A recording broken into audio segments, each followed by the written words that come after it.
The Edmonton Oilers have won 5 straight games in the Stanley Cup playoffs. What's driving their success, and is it sustainable? On today's edition of Locked On Oilers.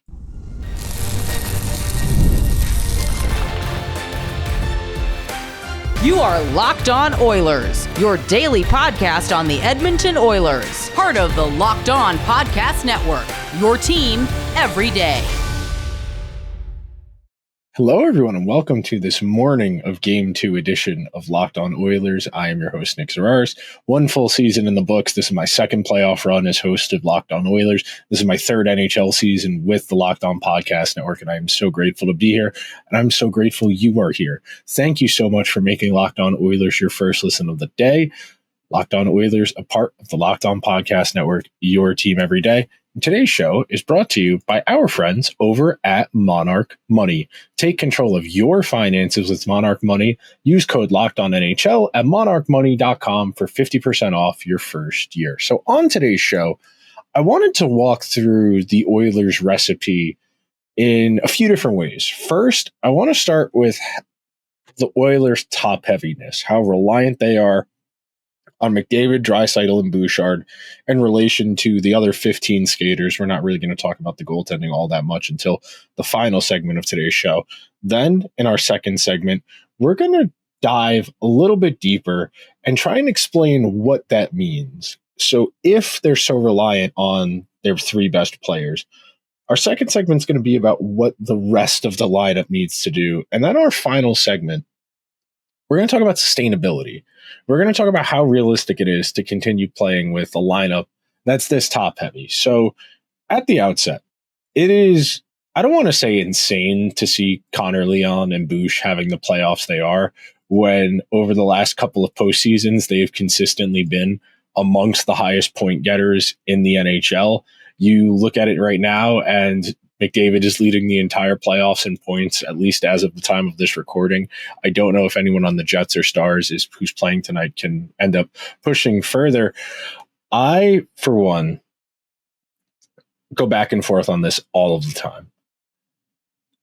Like most of my hypotheticals and my rhetorical questions, the answer is a little unsatisfying because I'm going to say it depends. When everything is going right for the Oilers from the top down, when they're playing their best, their big guns are doing a lion's share of the lifting. They are playing the most ice time. They are carrying the heaviest responsibility. Typically speaking, when they're on the road, they're going to draw the hardest defensive matchup from the other team. So not only are they going to play the most minutes, they're also going to have the most difficult workload. So if they are thriving with those environmental factors of playing the most and against quality competition, that's giving you an advantage. And the deeper a team gets in the postseason, the expectation is the quality of your opponent is going to increase with each passing round. So there's a few levels to that. Number one, more likely than not, they're going to have a similar amount of high-end talent. They're going to have an elite number 1 defenseman. They're going to have at least 2 point per game forwards. Vegas, not quite point per game at the top end of their lineup, but Jack Eichel, Mark Stone, very much upper echelon, probably second-tier superstar players in the NHL if we were to handicap and rank them all the way through. But what makes this an interesting conversation is the further you go in the postseason, there's more of an expectation that your depth is going to be able to contribute more and more. And we're going to get to the Oilers' depth in a little bit. But for right now, you think about Connor and Leon and Bouchard, for that matter, in the playoffs they're having. I'm clicking over to my notes here because I want to talk about each of them individually. So at 5-on-5, of every forward in the postseason to play at least 100 minutes, Leon is 2nd in shots on goal per 60. He is 3rd in scoring chances per 60. He is 6th in expected goals per 60. He is 8th in high danger chances. One thing I do find very interesting in the case of all 3 of these players, they haven't gotten a whole lot of shooting luck, and they haven't gotten a whole lot of goaltending luck. Leon, 24th best on-ice shooting percentage in his minutes, McDavid 15th, and then Bouchard 55th in terms of goaltending. And then, in terms of shooting percentage. Then in terms of goaltending, it's even worse. Draisaitl, 25th in on-ice save percentage. McDavid, 28th. Evan Bouchard, 55th amongst defensemen in the playoffs. That is a really strong indicator that, if anything, the Oilers have more juice to squeeze from the fruit. And some of that, I think, is due. I think you have seen the Oilers over the last 6 to 9 periods of hockey, going back to the Kings series, really find a way to control the game, really find a way to get game control. And game control is not necessarily going to correlate to offense or a lack thereof of goals against, but it is a strong indicator. It is helpful. And generally speaking, if you win the quality possession, which we would classify as expected goals and high danger chances, you're going to have a really good chance of winning the hockey game. And when your star players are playing up to their caliber and they aren't really getting a ton of shooting luck and they aren't getting a ton of goaltending luck and they are still dominating in their minutes, okay, that makes our recipe for success a little bit easier because we don't need as much from our depth. We don't need as much from our defense. We don't need as much from our goaltending. And I do worry on some degree about burnout. And I think it's a little early in the playoffs to be that worried about burnout in terms of just ice time and usage.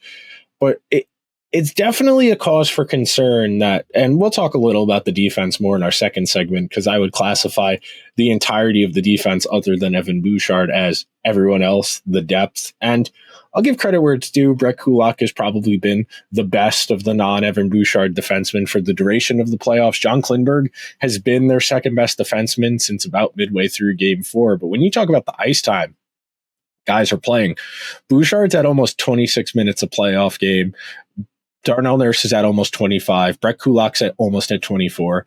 McDavid is playing 23-13. Draisaitl's playing 22-45. Those 5 guys are carrying a lion's share of the workload. And the workload is not necessarily a bad thing. If anything, you want your best players to play more. I mean, in an ideal world, if players didn't get tired, you would never take them off, right? But we understand that generally the way lineups have been built historically in the NHL, your best players are going to play 20-ish minutes per night if they're forwards. They're going to push mid-20s if they're a defenseman. And it's going to have a declining scale. Now, some teams are a little more aggressive in their minute split. You saw what the Kings were doing in the first round, where some of their forwards were only playing 7 or 8 minutes a night. You see what the Oilers are doing at the low end of their lineup in the playoffs this year, where some of their players like Vasily Podkolzin and Ty Emberson are getting around 10 minutes per game. And remember, the Oilers had an overtime game in there, and guys are still only averaging 9-10 minutes per game. And some of that is of necessity because the Oilers have trailed in all of these games they've come back and won in. And when you're pushing, you're going to run a shorter bench. You're really going to rotate 3 lines as opposed to 4, unless you can get control of the game again. And I think it has a trickle-down effect that sometimes is a good thing. I really noticed it in particular in the overtime game against the Kings, where Vasily Podkolzin had really fresh legs. If you are only playing 6-7 minutes and everyone else on the other team's kind of worn out, you're definitely going to have a bit of an advantage. I think you can make a similar argument for the way they use Corey Perry, where his minutes are definitely a little bit above what they were in the regular season. But if you watch him when he does play, he's very tactile about using energy. He's consistently finding ways to park himself in places to not expend energy. And because of that, in the minutes he plays, he's able to be more effective. You know, it's an active load management situation where a player knows they have a finite amount of energy on a given shift in a given game, and they manage the lens of the game through that. And someone like Perry, who's 38, 39 years old, who has a ton of playoff experience, knows what he needs from his body. And I think you can make a similar argument that Evander Kane and John Klingberg have massively benefited from not playing extensively in the regular season. In Kane's case, not at all. In Klingberg's case, a handful of games. They both look really fresh, and they have been amongst the Oilers' best players since being reinserted into the lineup. And I don't think that's a coincidence. Could it be a little bit of extra juice because they haven't played in a while, and maybe as the playoffs goes along that dissipates? Sure.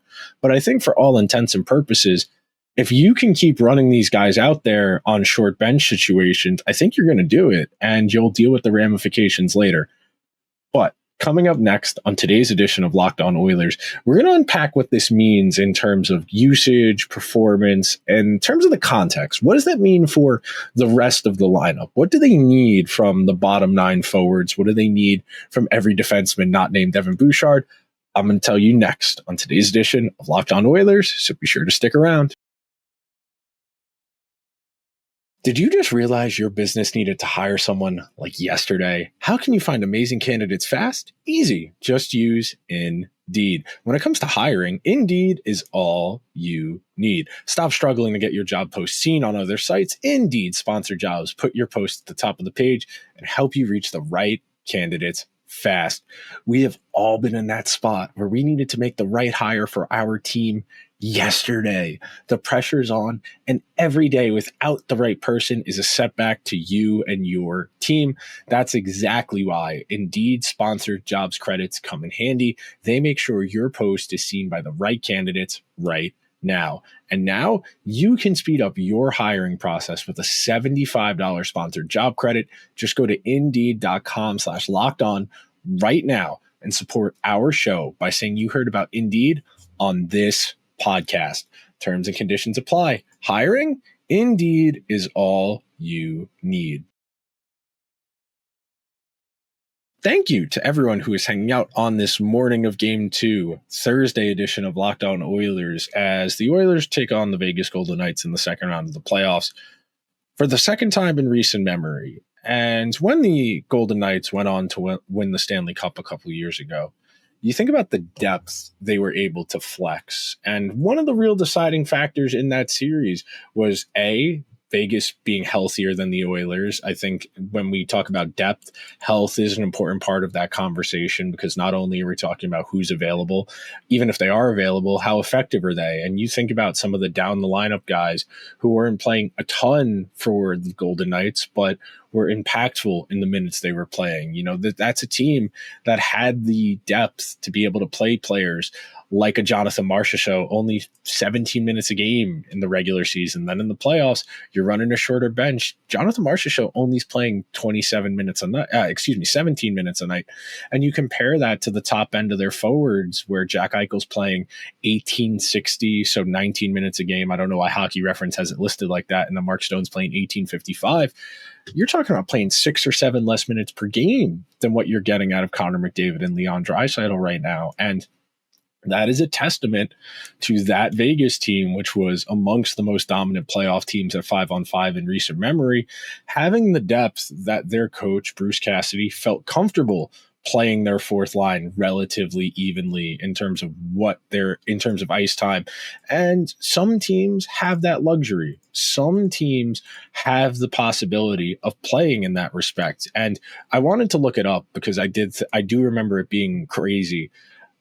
The Vegas Golden Knights, when they won the Stanley Cup in 22-23, they outscored opponents 66-33 at 5-on-5. If you'll recall, last year, the Oilers got within 1 goal of winning the Stanley Cup in Game 7 of the Stanley Cup final.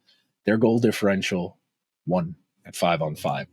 That goes to show you a quality of depth throughout their lineup. I think you point to the ice time distribution that we just talked about, where their best players, their best forwards are only playing 18 minutes a night in relation to what McDavid, Draisaitl play. And when you have that quality of depth, you know, you can play a Chandler Stevenson or an Ivan Barbashev on your third line. Hell, you could make an argument, Vegas having the depth to go from Laurent Brossoit, who was their goalie at the start of the playoffs, to Adin Hill, and going on to win the Stanley Cup is a testament to the quality of their roster from the top down and not needing a whole lot from their high-end guys. And I know it's very trendy to dump on the team that's over-reliant on the star players with the logic of, well, what happens when the stars don't perform? And that's a fair critique. I definitely think the Oilers' depth will have struggles at some point in this postseason. But one thing that I found really interesting in my notes today while I was putting together the show,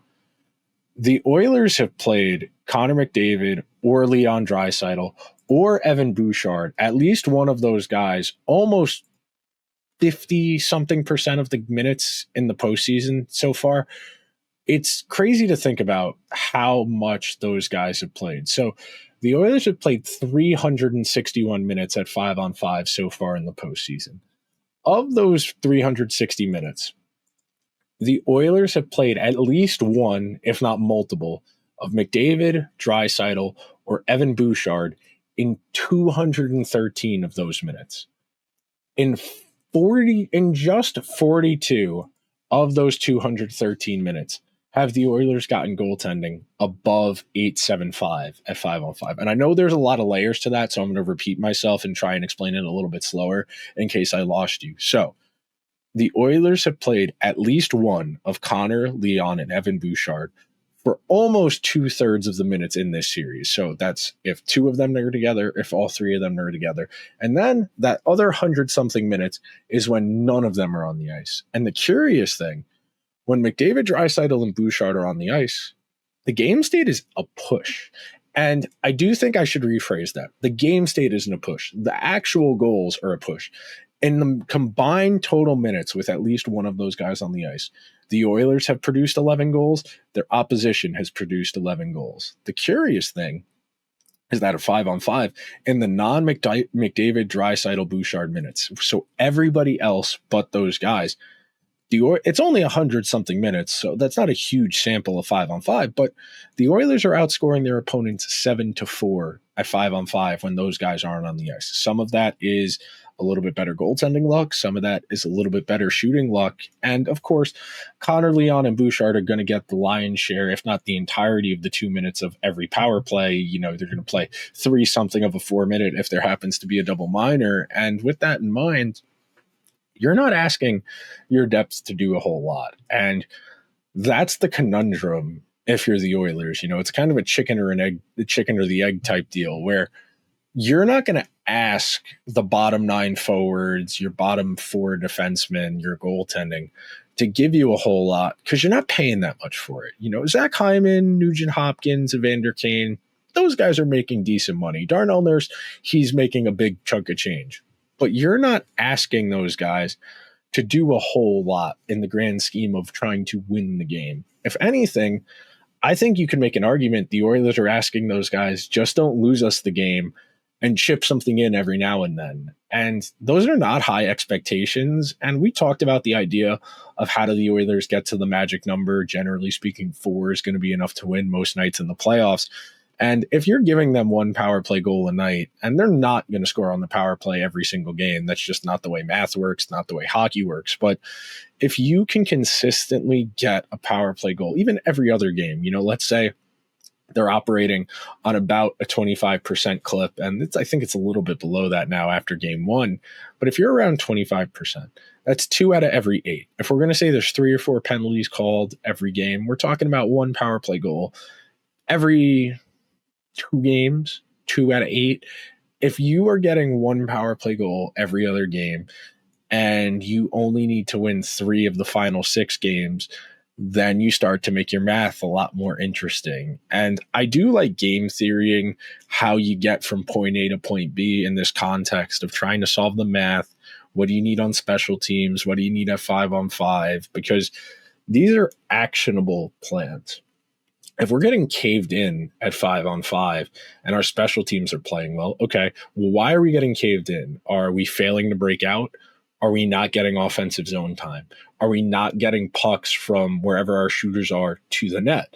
And then we can adjust based on that. And that type of theory and thinking it out, that's a material way to frame your thought about hockey and put yourself in an active position as a fan, as opposed to just watching what's on the TV and reacting. And of course, if you're taking the time to watch Locked On Oilers, to listen to Locked On Oilers, you're not just any other hockey fan. You are putting the time in because you want to know more. And most hockey fans have a general understanding that possession eventually correlates with success. The less defense you play, the better.